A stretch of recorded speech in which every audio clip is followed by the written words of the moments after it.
Woohoo! Mystic Glow Lady here. How are you, Cancer? I hope that you are doing quite well. And we are going to be doing a divinatory reading for October of 2015. And yes, this is another new format, so let me know what you think of it. I'm hoping that you can hear me over top of the air conditioner because I tried it with just a fan and it gets up to 90 degrees and it's just a little bit too warm. I really start to glisten, so I hope, like I said, that you can hear me over top of the AC and we don't have any interruptions. That would be amazing. So, Cancer, let's see what we have on the bottom. What is the energy that we have to work with this month? Ooh, we have the Four of Pentacles. Ooh, you have some good stuff, some good energy beneath you in which to work with. Alright, so it's not going to be a slacker month, and hopefully you won't treat it as a slacker month. Okay, so in the first house, Cancer, the I feel, you have the Two of Swords, the Peace Restored. Ooh, we are using that. We are using that which we have learned. And we are putting that in our first house of our body, of our appearance. Does that mean that we are starting to be good to us? We are making peace with ourselves. We are accepting ourselves for who we are? That would be really cool. You are a great person, Cancer. You have that hard shell, but you have that soft inside. And you tend to let people think of you as that cream puff. And you really aren't. Okay? So remember, be good to you this month, Cancer. In the second house, of possessions and finances, we have the energy of Leo, that I will do this my way with finances. And we have Venus in there. And Venus is going to be in there until the 9th, and then it goes to 0 degrees of Virgo. Okay, then it's going into your third house. It's going to be playing house with Mars. Okay, we have the Seven of Swords, the unstable efforts. When you're working with your money, don't be blowing it just to blow it, okay? Venus, yes, that goddess of love, in your second house, just don't blow your wad. Spend it wisely, okay?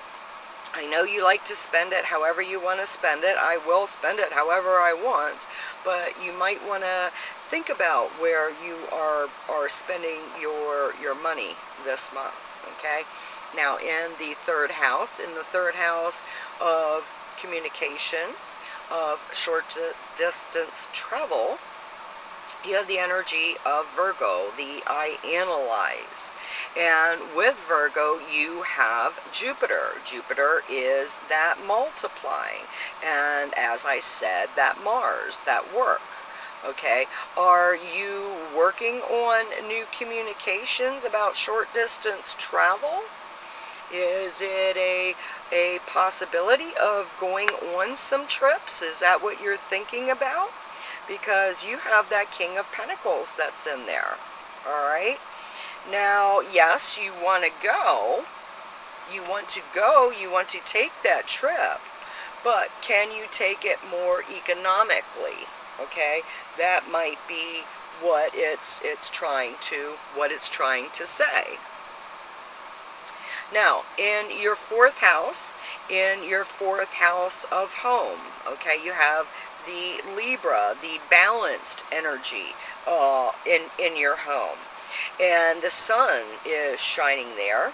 The sun is in Libra until the 24th, and then it will go to 0 degrees of Scorpio. So what is it in your home? Mercury's in there. Mercury is in there, and it's going direct on the 10th at 0 degrees of Libra. Okay, so where is that balance? Do you have that balance? Do you need to work on that balance?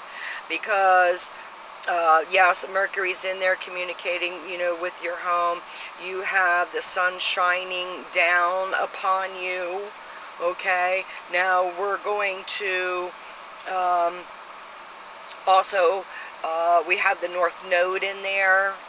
The North Node has been in there going direct and retrograde for a while. It's retrograde 1 degree at the beginning of the month, and it's 0 degree retrograde, not saying that's not going back and forth in between there in Libra. So getting your home life balanced is on the forefront. What do you need to get organized? Do you need to communicate with someone to help you get your home more organized? Okay, now in the fifth house, you have the energy of Scorpio, the I desire, and the fifth house is your fun, creativity, sex, children, and you have the Hangman. Okay, so when you're talking about I know where to spend my money and I desire to go out and have a good time, well, could that be where your money is being spent in a extravagant fashion, and therefore it's putting you at a loss? Now, I had said about that going into the fifth house, your Hangman, but it was in your fourth house.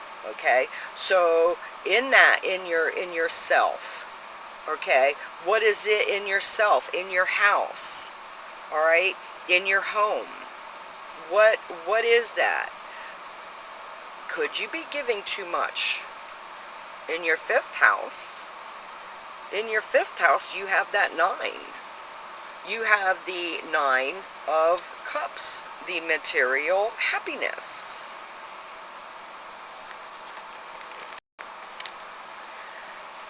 Whew. Sorry about that, Cancer. I felt one of my coughing fits coming on, and I know that when my throat gets dry from talking, that I tend to get coughing fits, and they aren't pretty. So I have to stop and cut. So let's go back and continue talking about that fourth house, because I was talking about Libra being in there. We have that Hangman in there, our own self-crucifixion. We have the new moon. Okay, the new moon is going to be there the 13th or 14th, depending on where you live. So, are you going to stop crucifying yourself? Okay, have you been using that as in your home? Have you been using that as a means to get others to come in and help you? Now, we were talking about the fifth house, with the desire energy in there, the Scorpio energy of I desire, in the fifth house of children, fun, creativity, sex. Okay, there's a whole lot of emotional goodness in there. So possibly what you were talking about, taking that trip, it would be a very good, beneficial trip. Oh, somebody's talking about me again. I can feel them. Whenever my nose itches, that's when it tells me. Okay, so let's go on to the sixth house. And like I said, I hope that you can hear me over top of my AC because I have it on low, and it's still hot. So I don't want to turn it up any louder because I know it gets even louder. So like I said, I'm hoping you can hear me on this one. Now in your 6th house, okay, your 6th house of health, work, daily routine, your service, what you do for your community, your service work, you have Sagittarius in there. Okay, Sagittarius is that IC. And you have Saturn. All right, Saturn is that teacher. What lessons are you going to learn with your health or your work? You know, if you're in a job and you're not happy in the job that you have, it's going to affect your health. Okay, if you haven't been taking care of yourself, it's going to affect your health, because Saturn is there and it's telling you, hey, I am your earthly vessel, and if you don't take care of me, your earthly vessel isn't going to last. Okay, so take care of you a little bit better, Cancer. Okay, all right, we have the 3 of Wands, the established strength. You're learning, aren't you? Whether it's your work or your health, what affects one affects all. So you're learning that lesson. You're learning to, hey, this isn't right. It needs to be this way.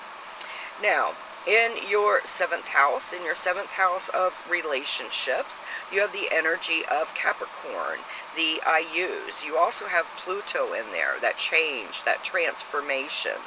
And you have the Princess of Swords, okay, going in there. The communications in your relationships are flowing well. Okay, you're really starting to stand up for yourself, and that's a great thing to see. That's a great thing, Cancer. Great thing. In the 8th house, the I know, okay, Aquarius. Now that's other people's money. It's death, inheritance, taxes, past life relationships. You have the 8 of Swords, okay, the shortened force. Now, what are you doing with other people's money? Okay, your own and other people's money. Are you using it wisely? What are you using that money for? Are you using it to fix something? Are you using it to fix yourself? Are you going for counseling of some sort? You know, are you working on yourself? Are you spending money to fix yourself? That would be a great idea. I mean, outside manifest is illness within, and thought creates form. What do you think? So to get your thinking on an even keel, okay? Now, as I said, we have that Libra, that balance in our home life. So where is that balance? Now, in the 9th house, we have the Empress, okay? New beginnings, new birth, new creations in the 9th house. In the 9th house, that is our long distance travel. It's our spiritual quests. It's our higher learning. And you have the energy of Pisces in there, the I believe. And it's in there as well as Neptune. Well, Neptune's in Pisces. Neptune is retrograde, so the truth is being revealed. What needs to be revealed for you? Okay, we are in a time of revelation. Revelation is to reveal. Are you going to school for a higher learning? The new birth, new creations. Is it higher learning? Are you going on a long distance travel to see someone who just had a baby. You know? Those are always good trips, aren't they? Now, in the 10th house, in the career house, you have Aries, and Aries is the I am. As well as Aries, you have Uranus. Uranus is that unexpected, and Uranus is still retrograde. So when you're talking about in your career, you have the Five of Wands, you have the strife. What are you doing different in your career? Where is that holdup in your career? Okay, if you have not been happy, okay, Uranus, change and unexpected. Don't be settling for less. Okay, because that's at Uranus and Aries, and that independence, and what kind of change are you going to be making in your career? In the 11th house, you have Taurus. Taurus is the I have energy, and we also have the full moon there on the 27th in Taurus. So your 11th house, hopes, wishes, friends, and associates. You have the Two of Wands, the Dominion, the Hold-Up. Okay, if your friends aren't there when you need them, maybe that full moon is telling you when to let them go. Okay, so if the friends aren't coming through, if you've been spending too much money, you know, it's like you're giving your friends money and then it's cutting yourself short. Go through, find out who your friends are. One of those good things about bad times is that's when you really find out who your good friends are. So, you know, if you're going through bad times, then, you know, sometimes they're blessings. Well, a lot of times they're blessings. You know, that hindsight is foresight. When you're going through it, it's like, yeah, you get the idea. So, okay, Gemini. Gemini, I think, is in your 12th house. Your 12th house is your hidden enemies.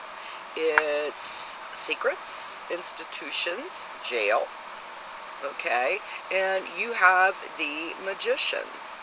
The Magician in the 12th house. What kind of magic can you make happen? Are you going to make some magic happen? What are you going to do? Okay, you have the ability to bring forth many changes that society needs. Are you willing to step up and make a new creation? In the beginning of the month, you might be a little bit more on the poor me kick. Don't be giving out your money and then having the poor me because you gave the money on one pretense, and yeah, watch what you're dealing with money, because there might be a holdup with money in October. All right, there's some cash there, but don't be giving it away. Don't be giving it away. Hold on to it a little bit more. If you're not in the job and the career that you want, you're really going to feel it in October. So make that change. Make that change and you're going to be